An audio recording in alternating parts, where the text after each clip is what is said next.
दोस्तों नमस्कार। शुरू करते हैं सामान्य अध्ययन वस्तुनिष्ठ प्रश्न संग्रह श्रृंखला में जीव विज्ञान से संबंधित महत्वपूर्ण प्रश्नों का भाग 3। दोस्तों आज की वीडियो का जो पहला प्रश्न है देखिए बहुत ही महत्वपूर्ण है। इसमें प्रश्न पूछा गया है कि पादप के कायिक अंगों में शामिल नहीं है क्या। ऑप्शन है आपके जड़, तना, बीज और पत्तियां। तो सही उत्तर है दोस्तों ऑप्शन सी बीज। देखिए दोस्तों पादप के अंगों को मुख्यतः दो वर्गों में विभाजित किया जाता है। एक तो कायिक अंग, दूसरा प्रजनन अंग। कायिक अंग में जड़, तना, पत्तियां शामिल की जाती हैं और प्रजनन अंगों में बीज, फल और पुष्प शामिल किए जाते हैं। तो याद रखिएगा जड़, तना, पत्तियां कायिक अंगों में हैं पादप के, और प्रजनन अंगों में बीज, फल और पुष्प शामिल किए जाते हैं। अगला प्रश्न है दोस्तों, ऐसे पौधे जिनके बीज के चारों ओर आवरण नहीं पाया जाता है क्या कहलाते हैं। ऑप्शन है आवृत बीजी, अनावृत बीजी, जलोद्भिद या अधिपादप। तो सही उत्तर ऑप्शन बी अनावृत बीजी। दोस्तों जिन पौधों के बीजों के चारों ओर आवरण या खोल कवर नहीं पाया जाता है वे अनावृत बीजी यानी जिम्नोस्पर्म कहलाते हैं। इन पर पुष्प नहीं आते हैं। इनके जननांग प्रायः एक लिंगी होते हैं और इनका परागण वायु द्वारा होता है। दोस्तों चीड़, देवदार, फर, स्प्रूस ये सभी अनावृत बीजी पादपों की प्रमुख उदाहरण हैं। अगले प्रश्न पर आते हैं दोस्तों, आवृत बीजी पादपों के विषय में असत्य कथन क्या है। इसमें पुष्प पाए जाते हैं, इनके बीज फलों के भीतर बंद होते हैं, इनको एक बीजपत्री अथवा द्विबीजपत्री नामक दो वर्गों में बांटा जाता है, इनका संवहन तंत्र अल्प विकसित होता है। तो पादप जड़ों के संबंध में दोस्तों असत्य कथन ये है कि देखिए इनका संवहन तंत्र अल्प विकसित होता है। दोस्तों आवृत बीजी जो पौधे होते हैं इसमें बीज फलों के भीतर विकसित होते हैं। इन पादपों पर पुष्प यानी फूल आते हैं, इसलिए इन्हें सपुष्पीय पादप भी कहा जाता है और इनके बीजों में एक अथवा दो बीजपत्र पाए जाते हैं। इस आधार पर इन्हें एक बीजपत्री यानी मोनोकट या द्विबीजपत्री यानी डायकट नामक दो वर्गों में विभाजित किया गया है। और देखिए आवृत बीजी पादपों में पूर्ण विकसित संवहन तंत्र जो कि जाइलम और फ्लोएम पाया जाता है। आवृत बीजी पादप मनुष्यों के लिए अत्यंत उपयोगी हैं। इनमें अनाज, फल, सब्जी, लकड़ी आदि जो प्राप्त होता है आवृत बीजी पौधों से ही प्राप्त होता है। अगला प्रश्न है दोस्तों, पादप जड़ों के संबंध में असत्य कथन कौन सा है, यानी और सभी कथन सही हैं, एक असत्य है। देखिए दोस्तों जड़ें सामान्यतः मूलांकुर से विकसित होती हैं, ये सही है। ये प्रकाश स्रोत की दिशा में विकसित होती हैं, सही नहीं है। और देखिए जड़ों का अंतिम सिरा मूल गोप के द्वारा सुरक्षित रहता है और एक बीजपत्री और द्विबीजपत्री पादपों की जड़ें भिन्न भिन्न होती हैं। तो आपसे पूछा गया है कि असत्य कथन क्या है, तो दोस्तों सही कथन ऑप्शन बी नहीं है कि ये प्रकाश स्रोत की दिशा में विकसित होती हैं। दोस्तों पौधे का वो भाग जो बीजों के अंकुरण के समय मूलांकुर से विकसित होता है जड़ कहलाता है। जड़ें प्रकाश के विपरीत और गुरुत्वाकर्षण की ओर वृद्धि करती हैं। इनका अंतिम सिरा मूल गोप के द्वारा सुरक्षित रहता है और एक बीजपत्री में अपस्थानिक जड़ें और द्विबीजपत्री पादपों में मूसला जड़ें यानी टॉप रूट्स पाई जाती हैं। तो इस तरह से कहा जाए तो दोस्तों पादप जड़ों के संबंध में तीन कथन ए, सी, डी सही हैं जबकि बी गलत है। अगला प्रश्न है दोस्तों, ऐसी जड़ें जो मूलांकुर यानी रेडिकल के अतिरिक्त किसी अन्य भाग से विकसित होती हैं क्या कहलाती हैं। ऑप्शन है आपके मूसला जड़ें, अपस्थानिक जड़ें, प्राथमिक या द्वितीयक जड़ें। तो सही उत्तर ऑप्शन बी हो जाएगा। ऐसी जड़ी दोस्तों जो मूलांकुर के अतिरिक्त किसी अन्य भाग से विकसित होती हैं अपस्थानिक जड़ें कहलाती हैं। देखिए बीज के मूलांकुर के अतिरिक्त पौधे के किसी अन्य भाग से विकसित होने वाली जड़ें अपस्थानिक जड़ें कहलाती हैं। इनको रेशेदार जड़ें भी कहा जाता है। दोस्तों अपस्थानिक जड़ें पौधों को यांत्रिक सहारा देने, भोजन संग्रहण करने और अन्य जैविक क्रियाओं के लिए अनेक प्रकार से रूपांतरित हो जाती हैं। अगले प्रश्न पर आते हैं, निम्नलिखित में से किसे रेशेदार जड़ तंत्र कहा जाता है। तो सही उत्तर है दोस्तों रेशेदार जड़ तंत्र अपस्थानिक जड़ तंत्र को कहा जाता है। दोस्तों अपस्थानिक जड़ तंत्र को रेशेदार जड़ तंत्र कहा जाता है जो एक बीजपत्री पादपों और फर्न में पाया जाता है। इस जड़ तंत्र में सामान्यतः तने से ही शाखित जड़ें विकसित होती हैं और ये जड़ें भूमि की सतह के समीप ही वृद्धि करती हैं। घास और नारियल के पौधों में रेशेदार जड़ तंत्र पाया जाता है। और दोस्तों, अपस्थानिक जड़ आप जानते हैं कि जैसे कोई पौधा यहाँ पर है तो भूमि के आसपास ये जड़ें फैली होती हैं, ये अपस्थानिक जड़ें कहलाती हैं। जबकि यहाँ कोई पौधा है जो जड़ें गहराई तक जाती हैं, उनको मूसला जड़ तंत्र कहा जाता है। अगला प्रश्न है दोस्तों, सूची 1 को सूची 2 से सुमेलित कीजिए और दिए गए कूट के आधार पर सही उत्तर का चयन करिए। पत्ता गोभी दोस्तों किसका उदाहरण है? तो पत्ता गोभी आपका पत्ती का उदाहरण है। आलू, ये आपका जानते हैं कि आलू तना है दोस्तों। इसके अलावा गाजर जो है जड़ का उदाहरण है और शिमला मिर्च ये फल का उदाहरण है। तो सही उत्तर क्या हो जाएगा दोस्तों? सही उत्तर ऑप्शन ए हो जाएगा आपका। 3, 2, 4 और 1। पत्ता गोभी पत्ती है, आलू तना है, गाजर जड़ है और शिमला मिर्च आपका फल का उदाहरण है। अब आइए देख लेते हैं दोस्तों थोड़ी सी अतिरिक्त जानकारी। विभिन्न पादपों के खाने वाले भाग, तो शिमला मिर्च और टमाटर फल खाए जाते हैं, पत्ता गोभी पालक पत्तियां खाई जाती हैं, मक्का मटर गेहूं चावल ये बीज खाए जाते हैं, फूल में फूल गोभी और ब्रोकली हैं, तना आलू और गन्ना का और जड़ गाजर और मूली की जड़ हमें खाद्य रूप में प्रयोग की जाती है। अगला प्रश्न है दोस्तों, मूसला जड़ों के विषय में असत्य कथन की पहचान कीजिए। देखिए, ये जड़ें बीज के मूलांकुर से विकसित होती हैं, सही है। ये जड़ें प्रायः द्विबीजपत्री पादपों में पाई जाती हैं, सही है। गाजर चुकंदर मूसला जड़ों के परिवर्तित रूप हैं, सही है। और मूसला जड़ें कंदिल जड़ें स्तंभ मूल अपस्तंभ मूल के रूप में परिवर्तित हो जाती हैं, तो ये आपका सही नहीं है। ऑप्शन डी सही कथन नहीं है। दोस्तों, मूसला जड़ें मूलांकुर से विकसित होती हैं जो प्रायः द्विबीजपत्री पादपों में पाई जाती हैं। गाजर चुकंदर मूली मूंगफली आदि में जो है मूसला जड़ हैं। मूसला जड़ें तर्करूप कुंभी रूप शंकुरूप पिंडक जड़ों या श्वसन मूल के रूप में रूपांतरित होती हैं, जबकि कंदिल जड़ें स्तंभ मूल अपस्तंभ मूल आदि के अपस्थानिक जड़ों के उदाहरण हैं। अगला प्रश्न है, निम्नलिखित में से किस पादप और उसके जड़ रूप का सही सुमेल नहीं है?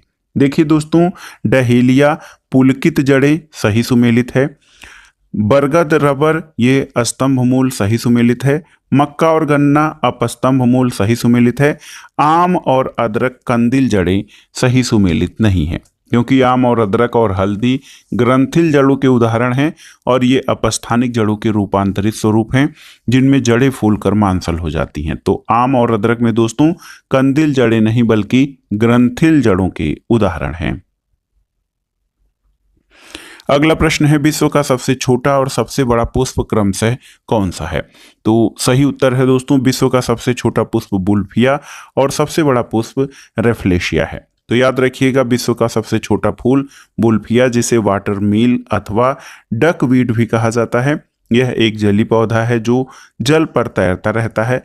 रिफ्लेशिया अर्नाल्डी विश्व का सबसे बड़ा पुष्प है जिसका भार लगभग 10 किलोग्राम और व्यास लगभग 100 सेंटीमीटर होता है और इस पुष्प से सड़े हुए मांस जैसी दुर्गंध आती है। तो याद रखिएगा, विश्व का सबसे छोटा पुष्प बुल्फिया और सबसे बड़ा पुष्प रिफ्लेशिया अर्नाल्डी है। अगला प्रश्न है दोस्तों, पादपों के तनों से संबंधित सत्य कथन की पहचान कीजिए। तनों का विकास प्रांकुर से होता है, सही है। ये सामान्यतः प्रकाश की ओर तथा भूमि की विपरीत दिशा में विकास करते हैं, सही है। तनों पर पर्व और पर्वसंधियां पाई जाती हैं, उपर्युक्त सभी। तो दोस्तों इस प्रश्न का उत्तर हो जाएगा उपर्युक्त सभी, क्योंकि तना जो है दोस्तों पौधे का वह भाग है जो बीज के प्रांकुर से विकसित होता है और ये पादपों को सहारा और दृढ़ता प्रदान करता है। तने का विकास सामान्यतः भूमि के विपरीत और प्रकाश की ओर होता है और इस पर पर्वसंधियां वर्धी कलिकाएं और पुष्प कलिकाएं पाई जाती हैं। तनों को मुख्यतः 3 वर्गों में विभाजित किया गया है: भूमिगत तने, अर्धवायवीय तने और वायवीय तने। अगला प्रश्न है, भूमिगत तने का रूपांतरण नहीं है, कौन सा? प्रकंद, स्तंभ कंद, सल्क कंद या स्तंभ प्रतान? तो सही उत्तर है ऑप्शन डी स्तंभ प्रतान। दोस्तों स्तंभ प्रतान भूमिगत तने का उदाहरण नहीं है। और पौधे के तने का वह भाग जो भूमि के अंदर पाया जाता है भूमिगत तना कहलाता है। प्रतिकूल परिस्थितियों में भोजन संग्रहण के कारण ये तने मोटे और मांसल हो जाते हैं। भूमिगत तनों के रूपांतरित प्रकार और उनसे संबंधित पादप देखिए। प्रकंद हल्दी, अदरक, केला और फर्न में, स्तंभकंद आलू और डहेलिया में, सल्ककंद प्याज और लहसुन में, और घनकंद जिमीकंद और केसर के पौधों में कहा जाता है। और ये पादप जो है भूमिगत तनों के रूप में रूपांतरित हो जाते हैं इन रूपों में। अगला प्रश्न है, निम्नलिखित में से पत्तियों का रूपांतरित स्वरूप नहीं है, कौन सा? देखिए, पर्णकटक, इसके अलावा पर्णप्रतान, घटपाणी या पत्र प्रकलिका। तो सही उत्तर है ऑप्शन डी।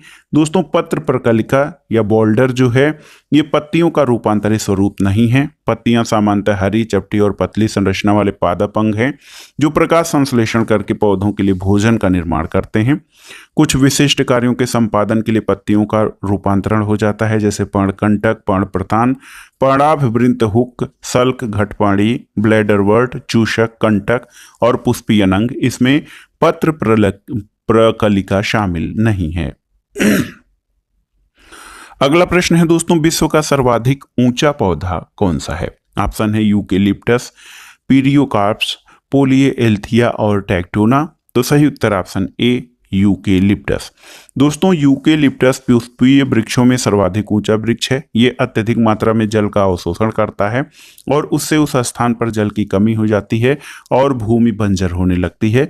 विश्व का सबसे ऊंचा वृक्ष सिकोया है। अगले प्रश्न पर आते हैं दोस्तों, अदरक एक तना है, जड़ नहीं, क्यों? इसका कारण क्या है? तो उत्तर है दोस्तों, अदरक एक तना है, जड़ नहीं, क्योंकि यह पर्व और पर्व संधियों से युक्त होता है। तो अदरक यानी जिंजर एक जड़ विहीन पौधा है। इसकी संरचना में पर्व और पर्व संधियां पाई जाती हैं जो कि तने की प्रमुख विशेषता हैं। अदरक और हल्दी तने का एक रूपांतरित रूप है जिसको कि प्रकंद कहा जाता है। अगला प्रश्न है, वह शुष्क पुष्पकली जिसका प्रयोग मसाले के रूप में किया जाता है वो क्या है? तो देखिए, इलायची, केसर, दालचीनी या लौंग। तो सही उत्तर है दोस्तों लौंग, जिसको कि क्लोव कहा जाता है। लौंग एक सुगंधित पुष्पकली है जिसका प्रयोग मसाले के रूप में किया जाता है। ये एक सदाबहार पौधा है जिसकी उत्पत्ति मूलतः इंडोनेशिया में हुई थी और भारत, बांग्लादेश, पाकिस्तान, श्रीलंका, इंडोनेशिया आदि देशों में इसका व्यापारिक उत्पादन किया जाता है। तो याद रखिएगा, शुष्क पुष्पकली जिसका प्रयोग मसाले के रूप में किया जाता है वो लौंग है। अगला प्रश्न है दोस्तों, घटपाणी निम्नलिखित में से कितने भागों में से कौन सा एक घट में रूपांतरित होता है? तना, पत्ता, पर्णवृंत या अनुपर्ण। तो सही उत्तर है ऑप्शन बी पत्ता। दोस्तों, घटपाणी अथवा निपेंथीज एक कीटभक्षी पादप है जिनके पत्ते अथवा पर्णफलक घट के रूपांतरित होते हैं घट के रूप में, और इस घट के ऊपर ढक्कन के समान एक संरचना होती है। घट में उपस्थित पाचक एंजाइम शिकार कीट को पचाकर पादप को पोषण, मुख्यतः प्रोटीन प्रदान करते हैं। और भारत के मेघालय राज्य में दोस्तों निफेंथीज खासियाना नामक एक दुर्लभ प्रजाति का घटपाणी पौधा पाया जाता है। तो घटपाणी में दोस्तों पत्ता जो है घट के रूप में रूपांतरित होता है। अगला प्रश्न है, निम्नलिखित में से कौन एक पुष्प का एक भाग नहीं है? ऑप्शन है दलपुंज, पुमंग, पर्णवृंत और जायांग। तो सही उत्तर है ऑप्शन सी पर्णवृंत। पुष्पी पौधों में पुष्प एक प्रजनन अंग है जो प्रायः तने या शाखाओं के शीर्ष अथवा पत्तियों के अक्ष पर विकसित होता है और फल और बीज उत्पन्न करता है। पुष्प के प्रमुख भागों में बाह्य दलपुंज, पुमंग और जायांग तथा पर्णवृंत पत्ती और तने को जोड़ने वाली संरचना है जो पत्ती को प्रकाश में उठाए रखता है। तो याद रखिएगा दोस्तों, पर्णवृंत जो है पुष्प का भाग नहीं है, जबकि दलपुंज, पुमंग और जायांग ये पुष्प के भाग हैं। अगला प्रश्न है दोस्तों, पारिस्थितिकी वर्गीकरण के अंतर्गत पादपों का एक वर्ग नहीं है। मरुद्भिद, लवणोद्भिद, जलोद्भिद या अधिपादप। तो कौन सा इसमें से पादपों का वर्ग नहीं है? तो दोस्तों अधिपादप जो है ये पादप का जो है प्रकार या वर्ग नहीं है। 4 प्रकार के वर्गों में पारिस्थितिकी वर्गीकरण के अनुसार पादपों को बांटा गया है। जलोद्भिद, जलीय पादप, इनमें द्वितीयक वृद्धि नहीं होती है। मरुद्भिद शुष्क और मरुस्थलीय स्थानों पर उगते हैं। मध्योद्भिद ये सामान्य जलवायु में उगते हैं। और लवणोद्भिद ये लवणीय मृदा और जल में उगते हैं, जैसे मैंग्रोव वन आदि। तो याद रखिएगा दोस्तों, पारिस्थितिकी वर्गीकरण के अंतर्गत पादपों का जो वर्ग है वो अधिपादप नहीं है। अगला प्रश्न है, नर पुष्प और मादा पुष्प दोनों को जन्म देने वाला पादप क्या कहलाता है? तो सही उत्तर क्या हो जाएगा इसका देखते हैं दोस्तों, उभय लिंगाश्रयी। ऑप्शन डी आपका सही उत्तर है। ऐसे पादप जिनमें नर पुष्प अर्थात पुंकेसर युक्त पुष्प और मादा पुष्प यानी स्त्री केसर वाले पुष्प दोनों एक साथ पाए जाते हैं, उनको उभयलिंगी पादप कहा जाता है। उदाहरण के लिए आम, मक्का, अंगूर ये सभी उभयलिंगी पादप के उदाहरण हैं। अगला प्रश्न है, ऐसे पादप जिनमें पुंकेसर और स्त्री केसर दोनों एक ही पुष्प में पाए जाते हैं, उनको क्या कहा जाता है? तो दोस्तों, ऐसे पौधों को उभयलिंगी कहा जाता है जिनमें स्टिमेंस और स्त्री केसर यानी पिस्टिल्स दोनों उपस्थित होते हैं। दोस्तों, उभयलिंगी पादप ये गेहूं, दलहन, तिलहन, धान ये सभी उभयलिंगी पादपों के उदाहरण हैं। अगला प्रश्न है दोस्तों, निर्माण के आधार पर फलों को किन दो वर्गों में विभाजित किया जाता है? ऑप्शन है मीठे और खट्टे फल, सरस और शुष्क फल, सत्य एवं असत्य फल या फल और मेवे। तो दोस्तों, निर्माण के आधार पर फलों को सत्य और असत्य फल यानी वास्तविक और आभासी फलों में वर्गीकृत किया जाता है। और ये फल निर्माण की प्रक्रिया के आधार पर इनका दो वर्गों में विभाजन किया गया है। सत्य फल या ट्रू फ्रूट और असत्य फल का निर्माण पुष्प के अंडाशय से होता है, वे सत्य फल कहलाते हैं, जैसे आम, नींबू, नारियल आदि। इसके विपरीत जिन फलों का निर्माण पुष्प के अन्य अंगों जैसे पुष्पासन, बाह्य दलपुंज आदि के द्वारा होता है, वे असत्य फल अथवा कूट फल कहलाते हैं, जैसे सेब, अंजीर, सहतूत ये असत्य फल के उदाहरण हैं। अगला प्रश्न है दोस्तों, देखिए बहुत ही महत्वपूर्ण प्रश्न है कि सरस फल का उदाहरण क्या है? ऑप्शन दिए हैं आम, नींबू, सहतूत, कटहल, शरीफा, स्ट्रॉबेरी, अंजीर और रसभरी। तो सही उत्तर है दोस्तों, आम और नींबू सरस फल के उदाहरण है। सरस फल या सिंपल फ्रूट जब पुष्प के अंडाशय से केवल एक ही फल का निर्माण होता है, जैसे आम, नींबू, सेम, सरसों आदि, ये सरल फल के उदाहरण हैं। जबकि पुंज फल जब फलों का विकास एक पुष्प के अनेक विलगित स्त्री केसरों जैसे शरीफा, रसभरी, कमल, स्ट्रॉबेरी ये पुंज फल के उदाहरण हैं। और समग्र फल यानी कंपोजिट फूड ये असत्य फल होते हैं और इनका निर्माण संपूर्ण पुष्प क्रम के द्वारा होता है, जैसे सहतूत, अनन्नास और अंजीर आदि। अगला प्रश्न है दोस्तों, वृक्ष की आयु का निर्धारण कैसे किया जाता है आपको बताना है। ऑप्शन है इसके भार से, इसकी ऊंचाई से, वार्षिक वलयों की संख्या से या जड़ों की लंबाई द्वारा। तो सही उत्तर है ऑप्शन सी। वृक्षों की आयु का निर्धारण इसके तने और शाखाओं की लंबाई की पूर्ण वृद्धि के बाद जो कैम्बियम नामक पतली परत होती है वृक्ष की मोटाई में वृद्धि करती है, तो ये वार्षिक वलयों की संख्या के आधार पर वृक्ष की आयु का निर्धारण किया जाता है। दोस्तों, वृक्ष की द्वितीयक वृद्धि के कारण प्रतिवर्ष वृक्ष की लकड़ी में एक नई परत जुड़ जाती है जो पुरानी परत से अलग होती है और इन्हीं परतों को वार्षिक वलय कहा जाता है। इनकी गिनती से वृक्षों की आयु का निर्धारण किया जाता है। अगला प्रश्न है, पौधों में पाए जाने वाले हार्मोन्स के विषय में असत्य कथन क्या है? देखिए, ऑप्शन है आपके पादप हार्मोन पौधों की वृद्धि को नियंत्रित करते हैं, ये आपका सही है। पादप हार्मोन के 5 वर्ग है और ऑक्सिन हार्मोन बीज रहित फलों का उत्पादन करने में सहायक है और इंसुलिन पादपों में वृद्धिकारक हार्मोन है, ये आपका सही नहीं है। तो दोस्तों, ऑप्शन डी आपका सही नहीं है। अगर व्याख्या देखें तो पादप हार्मोन कार्बनिक पदार्थ हैं जो पौधों में वृद्धि, प्रजनन और उपापचय क्रियाओं को नियमित करते हैं। इसके अलावा पादप हार्मोन के 5 वर्ग हैं ऑक्सिन, एथिलीन, साइटोकाइनिन, एबिसिक अम्ल, जिबरेलिन। और दोस्तों, ऑक्सिन नामक हार्मोन के प्रयोग से टमाटर, नींबू, संतरा, केला के बीज रहित फलों का उत्पादन किया जाता है। इंसुलिन दोस्तों कह रहा है पादपों में वृद्धिकारक हार्मोन है, ये नहीं है, क्योंकि इंसुलिन एक जंतु हार्मोन है जिसकी कमी से मनुष्यों में मधुमेह यानी डायबिटीज नामक रोग हो जाता है। अगला प्रश्न है, बायोडीजल बनाने में किस वनस्पति का प्रयोग किया जाता है? ऑप्शन है गन्ना, सफेद मूली, सनई या रतनजोत, तो सही उत्तर है रतन जोत या जेट्रोफा। दोस्तों, रतन जोत या जेट्रोफा का प्रयोग बायोडीजल बनाने के लिए किया जाता है। यह एक आवृतबीजी पादप है जिसके बीज से बायोडीजल प्राप्त किया जाता है। इस बायोडीजल का उपयोग डीजल के परंपरागत विकल्प के रूप में किया जाता है। तो याद रखिएगा, रतन जोत या जेट्रोफा का प्रयोग बायोडीजल के निर्माण में किया जाता है। तो दोस्तों, ये था आज का वीडियो। दोस्तों, वीडियो आपको कैसा लगा हमें कमेंट बॉक्स में जरूर बताइएगा। वीडियो देखने के लिए धन्यवाद दोस्तों। नमस्कार।